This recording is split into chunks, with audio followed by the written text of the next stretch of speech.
and the families of the victims of the recent targeted shootings of Minnesota legislators are in our thoughts. The loss of Melissa Hortman and her husband Mark is mourned, and a recovery is hoped for State Senator John Huffman and his wife Yvette, who happens to be Councilmember Olick's sister. The courageous work of law enforcement in responding to these attacks is appreciated. This tragic event underscores the importance of protecting public servants and upholding the values of democracy.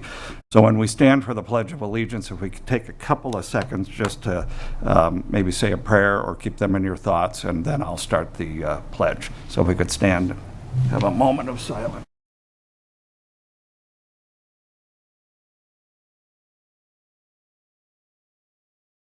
I pledge allegiance to the flag of the United States of America and to the republic for which it stands, one nation, under God, indivisible, with liberty and justice for all.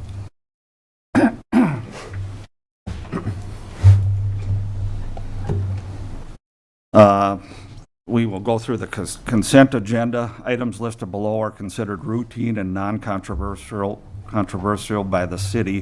There will be no separate discussion of these items unless requested by a council member, staff, or citizen. If removed, the item will be discussed at the end of the regular agenda. Item A, approval of minutes. City Council work session, June 3rd, 2025. City Council regular meeting, June 3rd, 2025. Item B, Resolution R-25-26, Winsted Volunteer Fire Department donation. Adopt Resolution R-25-26, accepting a donation from Mr. and Mrs. James Brooks to be dedicated towards the Capital Improvement Fund for the purchase of equipment for the Winsted Volunteer Fire Department. Item C, Resolution R-25-27, Winsted Lestbury Police Department donation. Adopt Resolution R-25-27, accepting a donation from Mr. and Mrs. James Brooks to be dedicated toward the Capital Equipment Fund for the purchase of equipment for the Winsted Lestbury Police Department. Item D, City Council goal setting, June 26, 2025. Schedule a City Council goal setting session beginning at 9 a.m. on June 26, 2025 in the City Council chambers at Winsted City Hall. Item E, Security Bank and Trust Company pledged securities.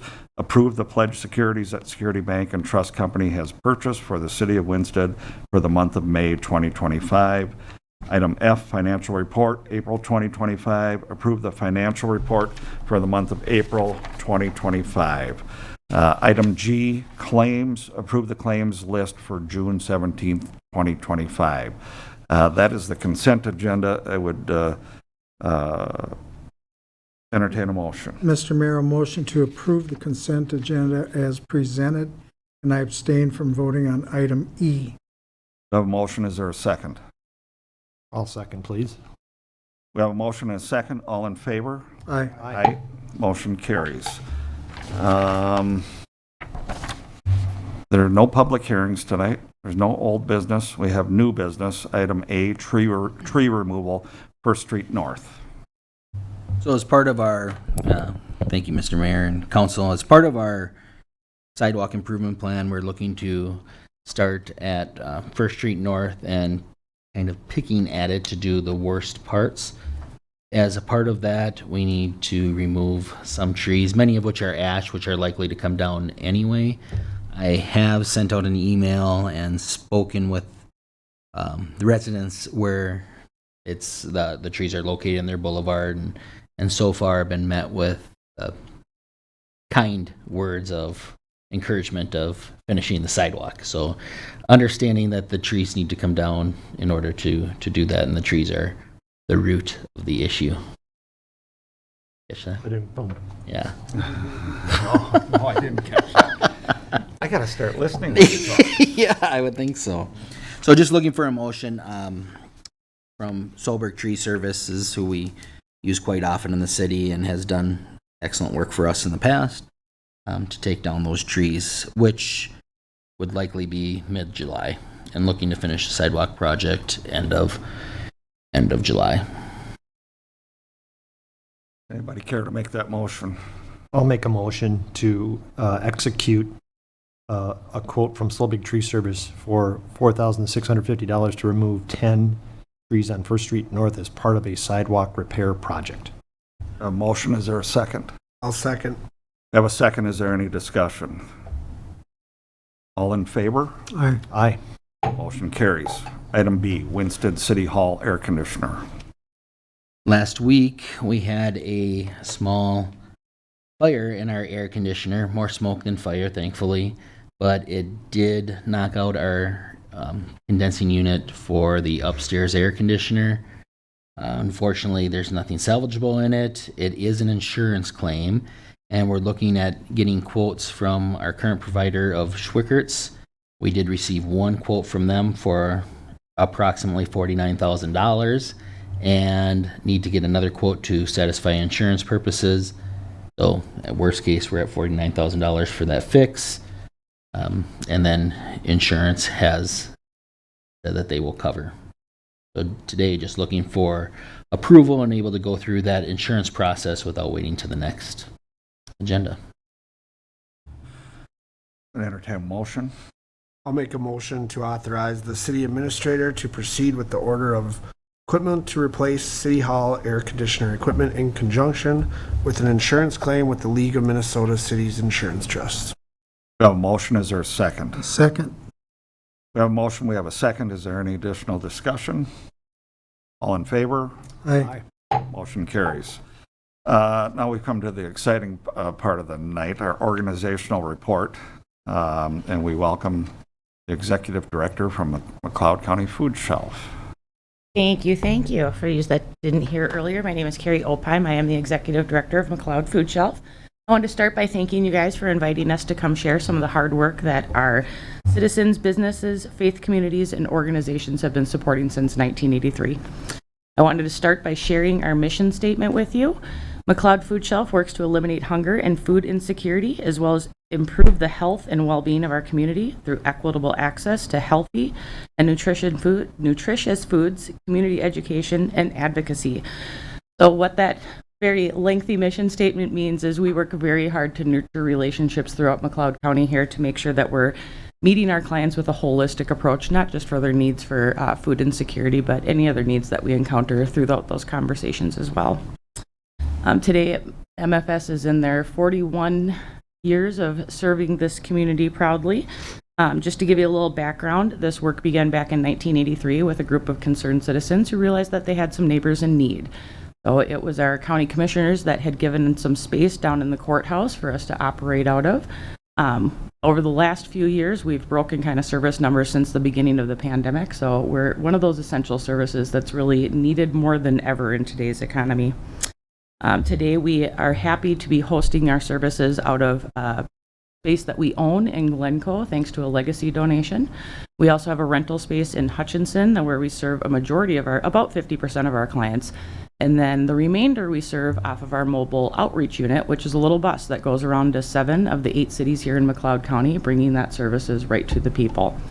About 50% of the clients that we serve off that mobile outreach unit are seniors above the age of 65. So really trying to meet those needs and reduce some of those barriers for the people in our community.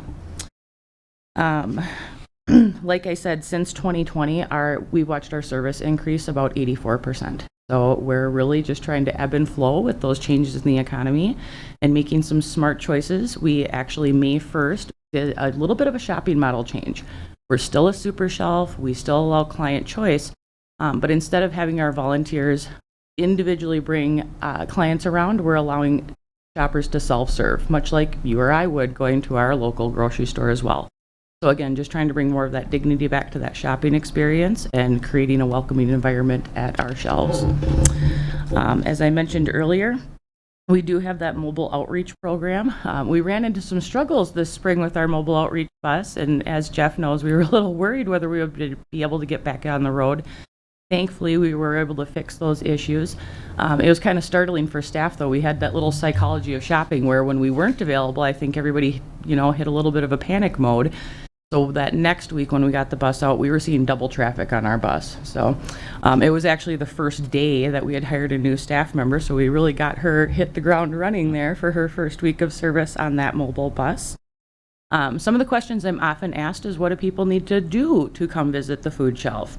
You don't need to do anything. There's no appointments needed, no proofs or paperwork that folks need to bring with them. They can just visit us at any of our locations, Glencoe, Hutchinson, or any of those cities that we're visiting on the bus, and they'd be welcome to shop our shelves.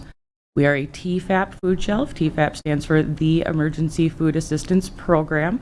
That's a federal commodities program. So we get like our milk and our onions and things like that through them. So they do set some income guidelines that they ask people to be under, but even if folks find themselves outside of those guidelines, they still will get service at McLeod Food Shelf.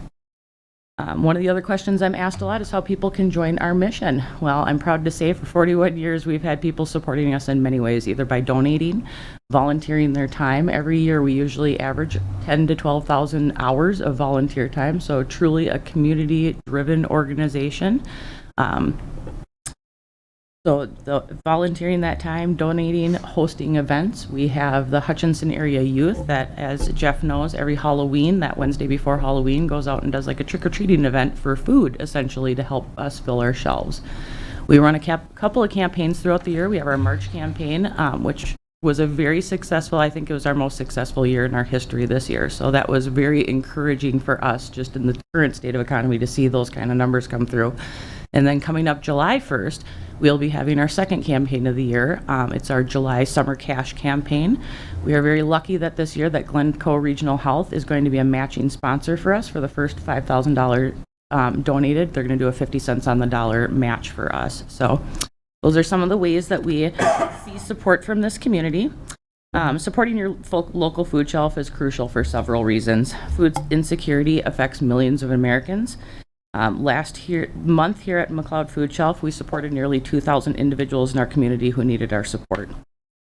Food shelves provide that vital safety net for those who are struggling to make ends meet.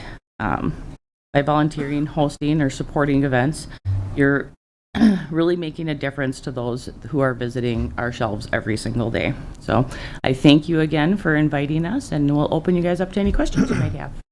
What is your annual budget?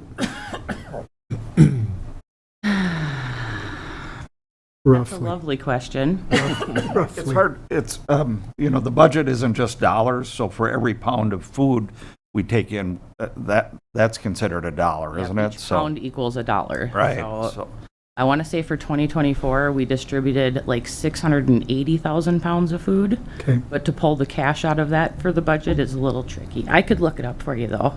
Our annual report is on our website, so if you want to see any of those numbers, that's where you'd find them. And then I think you mentioned that how many people do you serve in a year? So we're averaging right now 1,154 distributions every month between the three shelves. And it's a little over 2,000 families per month that are receiving those services. Now, do you get food from like grocery stores that Yep, so, it's past, not past sale time, but they want to donate right, it? there's that tricky little window in there, right? Yeah. Where it's not good for them to sell at that best quality, but still is salvageable and edible for our Right. guests. So that's a program called Food Rescue through Feeding America. We actually have 8 retailers who support us here in McLeod County and a bunch of volunteers who 5 days a week are going and rescuing that food. That makes up you for know, about- like, can you name any of those volunteers that do food rescue? Oh, the volunteers that, Yeah, well, yeah. there's one sitting right here, Mr. Mayor. He does our caborns on Monday mornings. And, we're just so grateful to have volunteers like you who support that mission, because 72 to 73% of the food that we're distributing comes directly from those food rescue programs. It is amazing how much. You pick up some days? Right, Colburn's, for instance, we have somebody that goes every day of the week, right? Mm-hmm. I do Mondays, and the back of my pickup, both the box and the back cab is full usually, so, It's good. yeah, it is That's kind of a amazing. dual purpose thing. We're not only feeding the people, but we're reducing global warming that way too. We're keeping that food out of landfills and getting it in people's tummies. So What percent, is the mobile? I know you said you can 50-ish, or? So about 50% of our traffic is going straight out of Hutchinson, and then the remainder is between our Glencoe and mobile unit. And they come to Winstead, Lester Prairie, Every city in McLeod County except for Biskie. except for Biskie, Mhm. okay. And they go out twice a month with that bus, so that's really nice. You Ma- don't know offhand how many users you have in Winstead, do you? I do. I knew that this question was going to be asked, so I pulled it just this evening, fresh for you guys. So in 2024, we served 321 customers that were coming from Winston Okay, for the year? for the year. Yep. Okay. Is that at Lindenwood? Or where do they? You know, our service numbers just come from how many we served off that Oh, bus okay. while But we, we were here. And we just go to Lindenwood that's the only Apartments. stop that we have in Winston. The Yep. bus. Okay. You know, she mentioned, I might add, so we own, the food shelf owns the building in Glencoe, and it was in large part due to a legacy gift.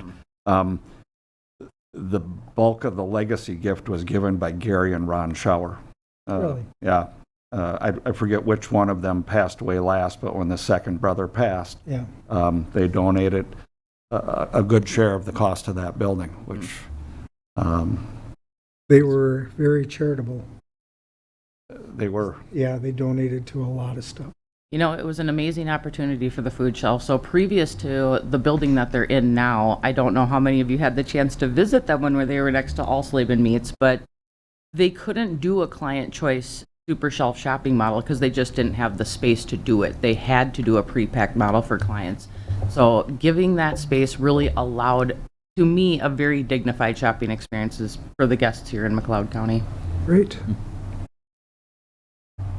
And Jeff's okay on the board? Great on the board. And We're this, lucky to have them. this is my last year on the, you can only do 6 years, and this is my last year on the board, so we're looking for new Well, board thank you members. for Every your inch out of service. them. Tim would do it.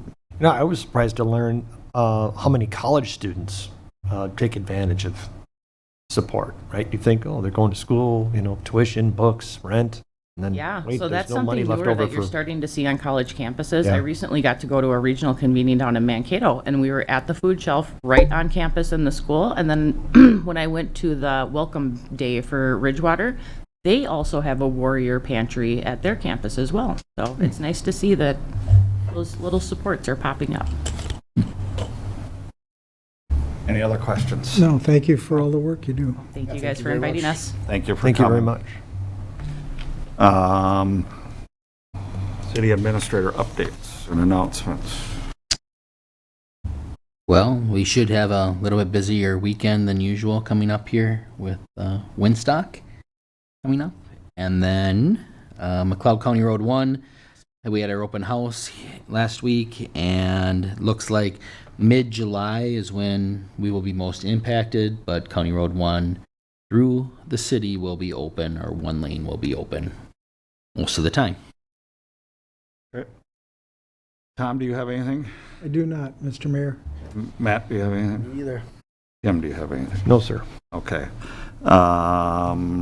Then with that, I will entertain a motion to adjourn. Motion to adjourn. We have a motion. Is there a second? I'll second. All in favor? Aye. Aye. We are adjourned.